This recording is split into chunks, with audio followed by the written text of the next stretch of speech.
Si le sommeil est précieux pour tout un chacun, il l'est plus encore pour les enfants et les adolescents. À ceci près que les ados s'imaginent bien souvent pouvoir s'en passer. Mais alors, existe-t-il des rythmes de sommeil à mettre en place avec ces adolescents? Quelles peuvent être les conséquences de cycles de repos trop courts sur leur santé et sur leur humeur aussi? C'est ce que nous allons voir avec nos deux intervenants du jour dans une émission présentée depuis l'école du Colibri de Thierville-sur-Meuse. Bonjour Fanny, vous êtes sophrologue spécialisée en troubles du sommeil. Bonjour Lise, Bonjour. Vous êtes consultante sommeil au sein de Fait de beaux rêves. Voilà, nous avons deux expertes pour parler effectivement de la problématique du sommeil. Je me tourne vers vous Fanny pour commencer et de façon très concrète. Est-ce que les besoins en matière de sommeil sont comparables, sont les mêmes entre les adultes et les adolescents? Ou est-ce qu'il y a des besoins spécifiques pour les ados? Alors, chez les adultes et les adolescents, les besoins de sommeil sont quasi similaires. 7 à 8 heures par nuit. On parle de train du sommeil qui se compose de 5 à 6 cycles de 90 minutes. Donc, dans ces cycles de 90 minutes, on a un sommeil lent léger, un sommeil lent profond et un sommeil paradoxal. Il y a une importance vraiment physiologique d'avoir tous ces cycles de sommeil. Malheureusement, aujourd'hui, les adolescents n'ont pas tous ces cycles, ils sont plutôt à 5 heures de sommeil par nuit.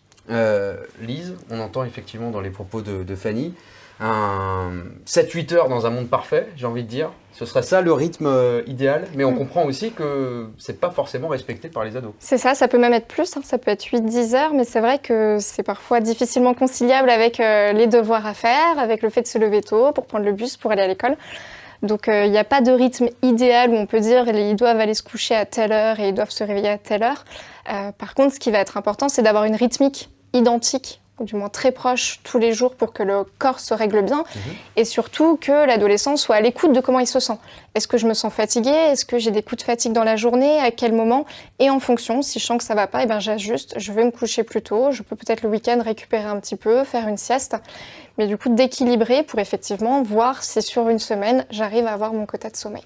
Alors, on va revenir évidemment sur tous ces points plus longuement, mais si on doit faire encore une fois là, le diagnostic un petit peu, quels seraient les critères qui détermineraient la qualité du sommeil? Est-ce que c'est l'heure du coucher, le nombre d'heures, la quantité d'heures dormies ou l'heure du réveil? Quel élément on doit prendre en compte? Alors, la qualité de sommeil, elle se voit avec la concentration qui est optimale, les troubles, parce qu'un adolescent qui ne dort pas assez, il va forcément déjà être irritable, plus susceptible. Au niveau de la gestion des émotions, ça va être plus compliqué. Mais aussi des troubles de la mémoire, de la somnolence, des troubles de la concentration, des difficultés dans la performance, que ce soit mentale ou physique. Donc il va avoir des échecs scolaires, ça va être compliqué. Ça va être compliqué et ça va se voir vite, très vite. Ouais.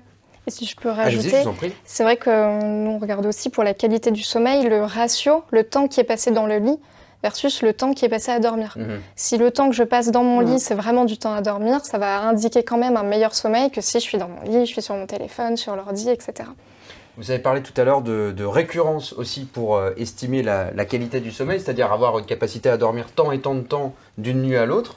Mais est-ce que on peut tolérer de petites entorses, j'ai envie de dire, et voilà, à quel moment les écarts n'entraînent pas trop de grandes répercussions finalement? Bien évidemment, c'est normal d'avoir des entorses, on l'a tous, sinon on fait plus, on fait plus grand-chose. Voilà. Donc bien évidemment, ça fait même partie d'un mode de vie sain, d'avoir une vie nocturne, de s'amuser. Après, il ne faut pas tous les soirs, tout le temps. C'est pour le coup, ça doit rester des petites entorses et ça ne doit pas être tout le temps. Je rebondis également allez-y. sur ce que dit Lise. Le souci aujourd'hui, depuis longtemps, c'est que les adolescents, souvent le samedi soir, ils sortent, ils ont une vie sociale, c'est normal, c'est aussi un équilibre. Mais du coup, ils vont se coucher plutôt tard, voire tôt, décaler sur la journée du dimanche, par exemple, le sommeil et se réveiller vers 14-15 heures. Ils font un jet lag, en fait.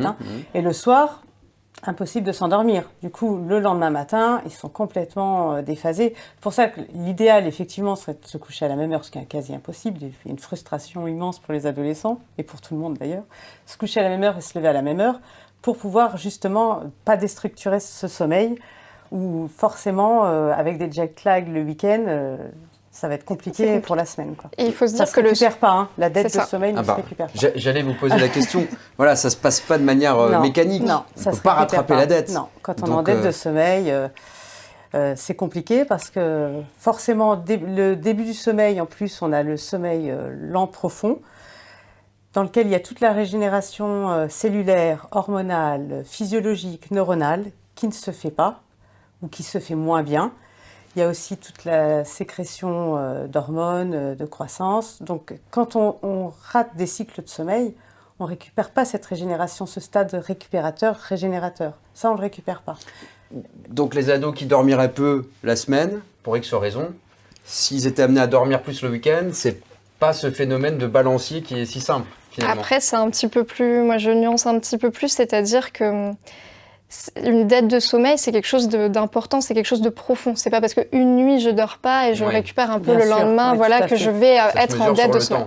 Voilà, une dette de sommeil, c'est vraiment un ado qui va dormir moins de 7-8 heures sur plusieurs semaines. Enfin, c'est une dette de sommeil, c'est couplé aussi à, par exemple, un sentiment de dépression. Enfin, c'est vraiment quelque chose d'important. Effectivement, je me couche tard, je récupère le lendemain. C'est vrai que le sommeil, après, c'est pas plastique. Donc si je me couche tous les jours à la même heure, je suis aussi habituée à m'endormir tous les jours à la même heure. Et une fois mon heure et mon train manqués, c'est beaucoup plus dur pour moi de m'endormir. Donc il faut dans l'idéal conserver des habitudes, un rythme de vie sain. Mais en tout cas, on peut s'autoriser quand même. Voilà, faut pas avoir peur à tout prix de se dire je vais être en dette de sommeil pour rassurer ceux qui nous écoutent. Pas stresser, se dire oh là, il est telle c'est heure, catastrophique, je vais pas retenir ma leçon parce que non, une dette de sommeil, ça s'inscrit sur la durée. Qu'est-ce qui peut amener les adolescents à repousser l'heure du coucher? C'est cette envie de temps pour soi, de se dire bon voilà, j'ai eu les cours, j'ai eu les devoirs derrière, j'aimerais avoir du temps qui m'appartient. Et du coup, schématiquement, l'heure du coucher se repousse. Alors, il y a plusieurs causes. Il y a déjà, c'est physiologique, il y a le retard de phase. Donc, c'est tous les changements hormonaux que les adolescents vivent jusqu'à 25 ans en moyenne. Et aussi, ils ont plus chaud. Et pour s'endormir, il faut vraiment que le corps se refroidisse. Ça fait partie des critères pour favoriser l'endormissement. Et du coup, ils ont plus chaud, les hormones. Donc, c'est compliqué. Déjà, il y a ce retard de phase qui est inévitable. En plus, maintenant, il y a les réseaux sociaux. Les écrans. Les écrans. Donc, les écrans, ça stimule. Ça stimule l'hormone du cortisol, qui du coup va bloquer la mélatonine et facilement retarder l'endormissement de 2 cycles de sommeil, 3 heures, ce qui est énorme. En plus, il y a les réseaux sociaux, donc il y a une ultra-connexion avec une hypervigilance du cerveau. En étant hypervigilant, on veut répondre, on veut réagir en temps réel, on veut rien louper. Donc il y a un peu ce sentiment d'être dedans, de vivre les choses au moment présent. Et du coup, il y a l'adrénaline, donc qui remonte le taux de cortisol, qui bloque la sérotonine et la mélatonine, et du coup qui retarde l'endormissement. Du coup, forcément, ils dorment beaucoup moins. Donc, si je schématise, il y a ces deux phénomènes. On s'excite entre guillemets avec les écrans, alors qu'on devrait être dans une phase un peu descendante de calme. C'est ça, je pense que déjà les ados aujourd'hui ont énormément de devoirs, énormément de choses à faire, les activités extrascolaires qui sont aussi parfois tard le soir, on a des activités, des clubs de sport, etc. Donc tout ça n'aide pas, parce que faire du sport, faire du sport à 20h d'un point de vue sommeil, c'est pas forcément ce qu'il y a de mieux. Qu'il faut faire. C'est pas ce qu'il y a de mieux. Donc il y a toute la vie de jeunes qui font que déjà, de base, avec tout ce qu'ils ont à faire, s'ils veulent une vie en dehors de l'école plus faire leurs devoirs, ils n'ont pas le choix. Mais alors, il y a ceux qui rechignent à aller se coucher, qui essayent de faire ça le plus tard possible. J'ai l'impression de vous parler de mon cas personnel il y a quelques années, il y a de nombreuses années. Mais il y a aussi ceux qui ont de vraies difficultés à s'endormir. Qu'est-ce qu'on fait dans ces cas-là ? Le stress, La mise en place d'un rituel, ça peut aider à s'endormir. Effectivement, le fait de mettre le corps dans les bonnes conditions. Le sentiment de sécurité, on a besoin d'être en sécurité pour glisser dans le sommeil. Donc on a besoin vraiment d'avoir un système, un rituel. Alors après, comme on disait tout à l'heure, il n'y a pas d'idéal, mais voilà, d'arrêter les écrans vers 21h, de lire, un moment de calme, où en fait le sommeil, c'est on se coupe du monde et on se reconnecte sur soi, vers l'intérieur. Et c'est ce que les écrans, le stress empêchent de faire en fait. Donc on se crée ses propres rituels finalement. C'est ça, comme les tout petits. Pour les tout petits, on va avoir l'habitude de leur lire une histoire, de faire ce genre de choses. Par exemple, pour rejoindre ce qu'elle disait, c'est vrai que moi je conseille souvent un bain ou une douche pour descendre la température corporelle, pour pouvoir faut mettre tous les feux au vert. Donc, et la chambre trop chauffée proscrit aussi. On a proscrit 18. Ouais. Entre 18 18 et 20 degrés. Ouais. C'est D'accord. clair. Un cas particulier, il y a ces périodes où les adolescents, les jeunes adultes, ont des examens, donc sont un peu nerveux le soir, s'excitent un petit peu, entre guillemets. Qu'est-ce qu'on peut faire? Est-ce que vous auriez des petites astuces pour contrecarrer un petit peu ces phénomènes qu'on peut comprendre et qu'on a vécu? Alors, il y a plusieurs choses. Déjà, la première chose, ça va être de se dire à un moment, j'arrête. De mettre le fin des révisions, de dire là, allez, j'ai fait ce que je pouvais. Là, maintenant, c'est plus entre mes mains, on verra ça demain. Et d'accepter d'un moment d'arrêter.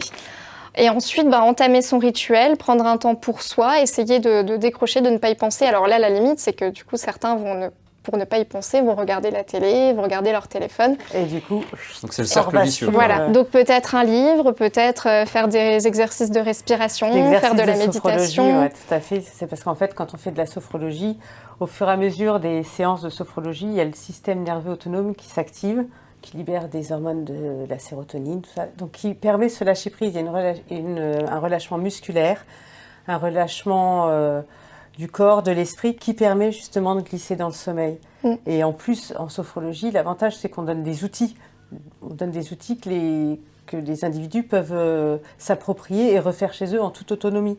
Donc, ils peuvent faire des exercices de respiration, de décontraction musculaire, de visualisation, pour justement se couper un peu de tout ce tumulte qui les préoccupe, parce qu'il y a aussi il y a les écrans, après il y a le stress de l'adolescence, au niveau du tissu social, de la famille.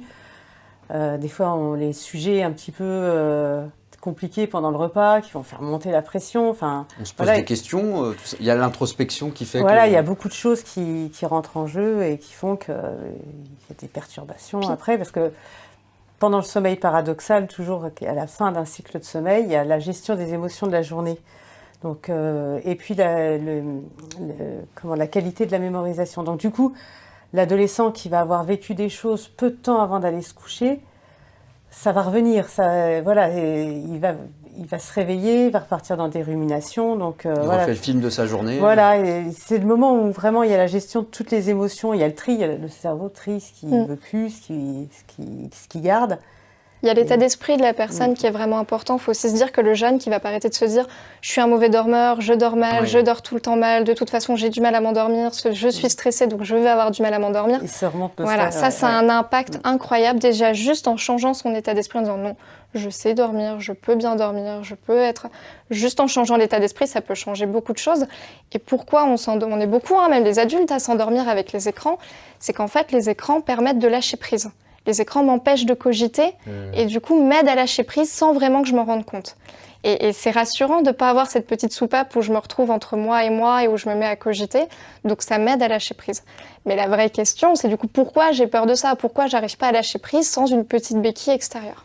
Et alors, c'est intéressant ce que vous dites aussi, c'est stop au conditionnement négatif. Oui, voilà, je suis un mauvais dormeur, aïe aïe aïe. Moi, je dirais pas que c'est du lâcher prise parce que, en fait, il y a quand même encore cette vigilance qui reste où le cerveau est connecté. Je dirais plutôt que c'est de se concentrer sur les autres plutôt que penser à soi et à ce qui nous arrive, en fait. Je dirais pas que c'est du lâcher prise, c'est mettre de la distance avec ce qu'on ressent, plus que du lâcher prise, parce que le lâcher prise, je pense qu'il c'est penser à rien, justement, ni à ce qu'il y a extérieur, ni à ce qui est intérieur, c'est vraiment relâcher, non? Moi, je fais le lâcher-prise, justement, où on apprend à cette espèce de résilience, où effectivement, j'arrive à laisser glisser, j'arrive à ne pas penser au stress du lendemain, j'arrive à pas penser à ma journée, et j'arrive avec des exercices de respiration, à justement me concentrer sur la respiration et sur d'autres choses. Est-ce qu'il faut quelque part se mettre un petit peu moins de stress en se disant qu'effectivement, dormir toutes les nuits le même nombre d'heures, selon le même rythme et le même schéma, c'est sans doute pas possible? C'est sûr que si on va se coucher en disant « il faut absolument que je dorme, il faut absolument que je dorme absolument parce que demain j'ai un examen, il faut que je sois au top » et forcément on va pas s'endormir.